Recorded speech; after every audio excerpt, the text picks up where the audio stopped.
Hi friends, it is Millie with Millie's Vines, and we are just hanging out doing some planty stuff today. And I figured since I have been on a plant purge, plant cleansing journey, I want to switch it up and talk about plants that I really love today. So I can't tell if I'm going to do two parts to this. I tried my best to just pick my top 5 favorite plants for 2025, but I just feel like I am leaving so many out. So we're going to see. I think there might be a part 2 of this because there's so many that I want to shout out. But my first 5 are, without a doubt, the 5 plants in my collection right now that I am just still months later in awe of. And they are like all encompassing favorites. I'm talking like aesthetic, care, vibe, aura, like everything. They hit the mark on every single thing that I'm looking for in a plant right now, and I want to share them with you guys. So if you are new here, welcome. I am a fellow plant lover. I love plant styling, plant decor. I love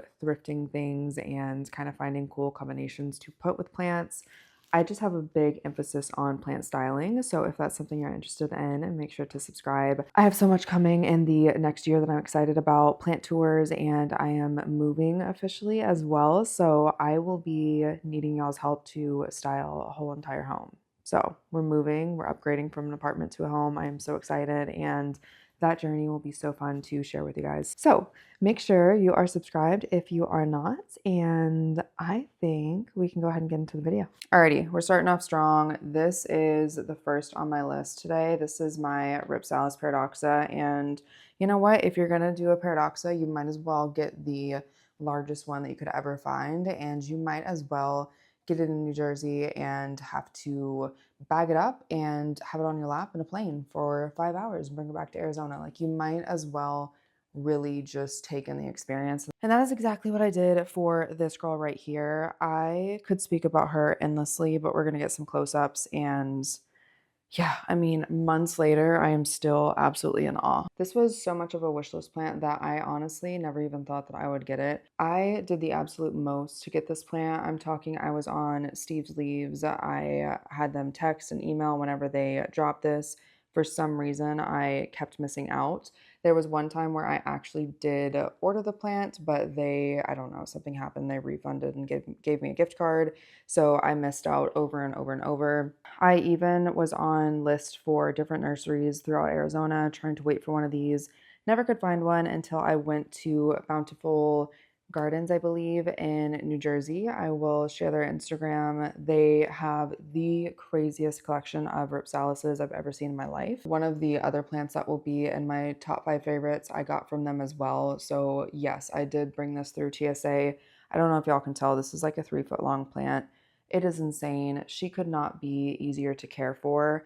I will say you don't want to blast them with too much sunlight. For watering, I have been mainly bottom watering her, honestly. I just find that when I'm a little bit apprehensive about watering a plant and when I really want to be careful with it, I find that bottom watering helps me avoid overwatering. It just makes me a little bit more confident in not rotting it out. So that's kind of what I've been doing. She is next to a humidifier, and I'm trying to give her as tropical vibes as I can because while this is a jungle cactus, it does require more humidity, more water, and just a little bit more love. So she's super easy, knock on wood, but I've had no pest issues.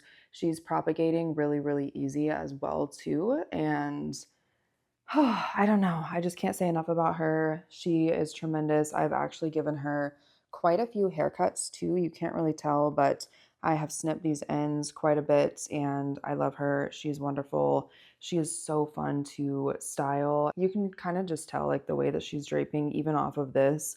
It is one of the coolest plants that I've ever seen, and I hope she's in my collection indefinitely. This next one is kind of a wild card. Honestly, I can't not put this plant in the top 5 for me this year. It is a Scindapsus Silver Lady, I believe, and I'm extremely obsessed. I love how much silver there is.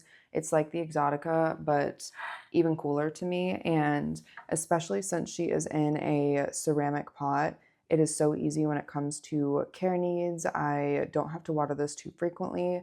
I have learned the hard way that you really don't want to put any Scindapsus in terracotta unless you're ready to water it like every 3 to 4 days. Now that she's in something ceramic, I just think this is the prettiest like pot combo. I love the leaves.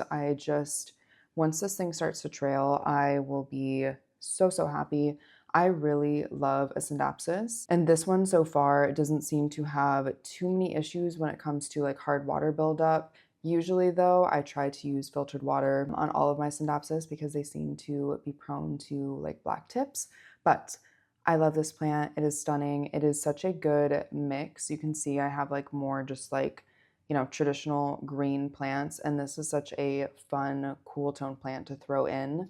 It just really adds a nice mix when I am plant styling. I just want to get a close up of the leaves too. Like it is so pretty. And I got this from Steve's Leaves. If you guys have ordered from them, you know that they will, like, what they show you on the website is like a half of what they're actually going to send you. This plant is so incredibly dense.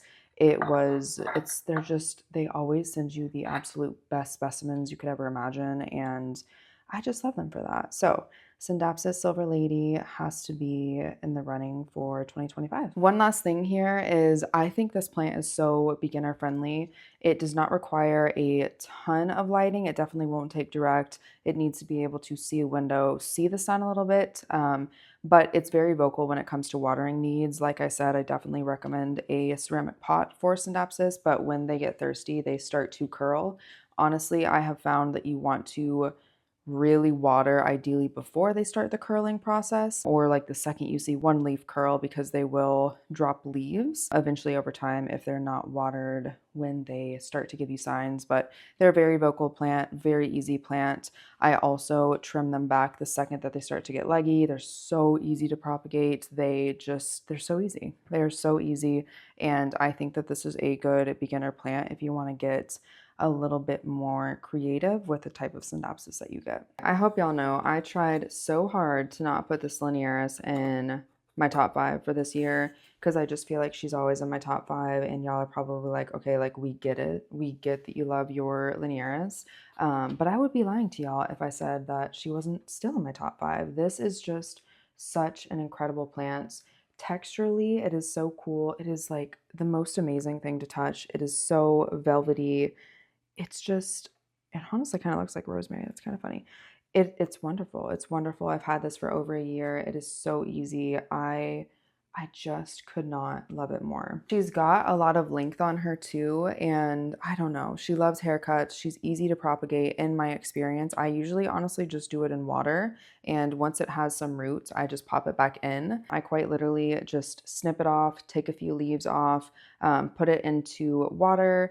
You want to make sure that you have these nodes here. So if I was going to propagate this, I would take these 2 leaves off, make sure this portion is submerged in water, let it root up for a little bit. And once it has probably an inch or so of roots, I pop it back into the soil. I have done that time and time again, and it is just so easy to make a more dense plant. Like, what is there not to love? And I find that it's so easy to care for, especially when it's in terracotta. The thing with thinner leaved Hoyas is they're definitely more thirsty. However, being a Hoya, they are sensitive to rot. So I just find that terracotta is kind of like an insurance policy for me. I do like to soak these in bottom water when I water this linearis, but it's just so easy. It's so forgiving. It is wonderful. It is so fun to style, and its color is more of like a light pale green, and it's got like a velvet texture. So I don't know. It's really everything you could ever want in a plant, and it was so worth the wait getting this. All right, next we have my Tephrocactus collection, and these, first of all, have been getting too much sun, so I have moved them a little bit farther back on my patio. You can see that this guy has gotten super purple, and I think that's mainly just from sun stressing, but I absolutely love these. I believe this is a Tephrocactus geometricus, so is this one as well, and then this guy I am forgetting the name of, but it's a slightly different variety, and I love these so much. These two actually are from Eric Lundberg's collection that is being sold at Arizona Cactus Sales. He is, I believe, retiring and potentially moving, and has been selling off some of his collection, and I was lucky enough to get 2 of these. This is his original tag. I think this one is from 2020. Don't quote me on that though. He grew these from seed is my understanding, and he's an absolute legend in the horticulture space and like the Cacti Society Club as well. He's amazing. He's amazing. So there's a lot of pressure when it comes to caring for these plants, but I'm doing the best I can. I like to bottom water most of my cacti. Again, just anytime I'm worried about rot on a plant, bottom watering is just the easiest way for me to go. This, you can tell, has some sun stressing. It got a little bit too much sun the first couple weeks that I had it, so I have backed it up. I have heard that some people struggle with root rot on these plants. We're gonna do our best. I don't know, I'm definitely nervous, but we're gonna make sure they get enough sun. The other thing I can imagine being difficult is etiolation. So it's a constant battle of making sure that they have enough sun, but not too much to where they scorch. So far, this is my newest bulb on this guy, and he's coming in pretty good. He doesn't look skinny, he doesn't look etiolated, so I feel good about that. I think my understanding of most Tephrocactuses is they grow a ball a year, so we're going to be here a while looking for progress on these, but I feel good about this. I think it's getting enough sun, and I just love these. They're so unique, they flower, and this was something I wasn't into when I first got into collecting plants, but I have so much respect for them now, and I'm really excited to own these. So had to put these in the top 5. I'm saving the best for last. This is my Cynanchum. I am not going to attempt to pronounce the second part of that. This is such an insane plant. It is also known as bundles of sticks, and you can probably see why. This is by far the craziest looking plant in my collection. The amount of times that I have had family or friends come over and ask me, is that plant even alive? Like, I get so many questions about this plant, and I honestly live for that. I really do. She's really green right now. When I got her, she was more purple, and that could be a lighting thing. I have her in a west-facing window, and that's probably quite a bit of light for her, but so far so good. She's actually really colorful, and I feel like people kind of miss that in this plant, and they just think that it looks like dead twigs, but it really does have so much color. You can kind of see the different colorways, and in the light especially, sometimes she gets like a little pinky towards the ends where the new growth is. You can see too how long this plant is. I can't even get it all in frame. I have continually been giving this haircuts.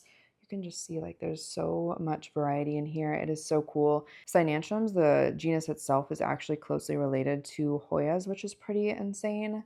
This plant is so easy. It does require a decent amount of light. The other thing is you have to be really, really careful when it comes to watering. For this guy as well, you can guess it, I bottom water, and I've had no issues thus far.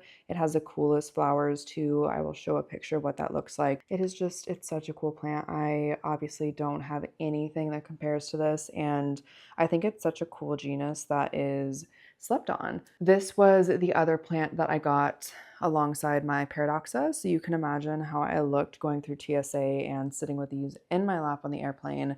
It was a real testament of love, but we got them here with no issues, and they have just done so well. So all of these plants on my list are what I would say like very easy care, as long as you have the right conditions for them. That's kind of why they made it into the top 5, is because they are manageable, they're easy, they don't stress me out, but they still are super cool, and they just bring me so much joy in my collection. Alrighty guys, that is it for my top 5 favorite plants for 2025. Like I said, there might be a part 2 to this because 5 plants was that was a struggle. that was a struggle for me to pick 5. There easily is probably 5 more that I might do another video on. These 5 stand out to me because they definitely are standouts in my collection, and they're also easy care and they don't stress me out. I think that is what I enjoy in a plant at this point in the game. I love a plant that is equally as cool as it is cool to care for. So none of these are super crazy when it comes to a learning curve. The Tephrocactuses probably are because they're very temperamental to watering and adulation, but the other 4 are super easy. I would really recommend them to beginners as long as you do your research and are mindful and are in tune with these plants. But outside of that, they're pretty hands-free and they never, ever, ever stress me. So that is why I was so excited to share them with you guys today. Let me know what you think. Let me know what your favorite plant was. I am going to do a full video on care for the Cynanchum here soon. I just want to culminate my research a little bit better so I can speak to that plant enough to make it worthwhile to do a video on, but I know a lot of people have questions about that. If there is any other plant in this video that you want to know more about, let me know and I'll see what I can do. That is it for today, and I will see you guys in the next video. Bye guys.